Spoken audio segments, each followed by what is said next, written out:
কিন্তু আম্মু আমার কাছে যা টাকা আছে তাতে তো বেশি ওষুধ হবে না নে। অনে বাকি করে হলেও নিয়ে আসিস। আচ্ছা ঠিক আছে, আমি দেখছি কি করা যায়। রাখো ফোনটা। কি হয়েছে হাবিব, কোনো সমস্যা? না ভাই, তেমন কিছু না। তোমার কাছে টাকা পয়সা নেই বললেই তো পারো, কিছু সাহায্য সহযোগিতা তো করতে পারি নাকি? না ভাই, মানে সমস্যা নেই, এক কাজ করো, তুমি এই টাকাটা রাখো, তোমার অনেক কাজে দেবে। ইয়ে আহা, লজ্জা পাচ্ছ কেন? আমি তো তোমার ভাইয়ের মতোই, রাখো। ভাই, আমার দরকার পড়লে আমি টাকাটা চেয়ে নেব, হ্যাঁ? আপনি হচ্ছে যে আমাকে টাকা দিয়ে লজ্জায় ফেলবেন না। তার থেকেও বরং আমার থেকে যারা কষ্টের ভিতরে আছে আপনি তাদেরকে সাহায্য করেন, আমার অনেক ভালো লাগবে। আচ্ছা, যা ভালো মনে করো,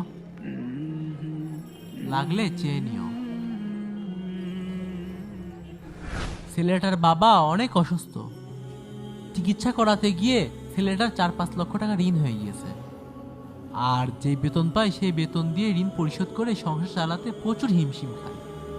তবে ছেলেটার অনেক আত্মসম্মান বোধ আছে এবং অনেক সৎ, যেই কারণে কেউ সাহায্য দিতে চাইলে সাহায্য নিতে চায় না। এই জন্য আমরা যার যার জায়গা থেকে ওর জন্য কিছু করার চেষ্টা করি। আর তাছাড়াও মসজিদের মুয়াজ্জিন খাদেমেদের প্রতি তো আমাদের কিছু দায়িত্ব আছে নাকি? সবই বুঝলাম ভাই, কিন্তু একটা প্রশ্ন করতে পারি? হ্যাঁ ভাই, করেন। আসলে এই ফলগুলোর কেনা দাম কত? এটা 400 আর এটা 450 টাকা কেজি।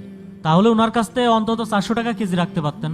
ভাই, চাইলে তো আমি ওর কাছ থেকে কেনা দামে রাখতে পারতাম, তাহলে তো ওকে সাহায্য করা হতো না।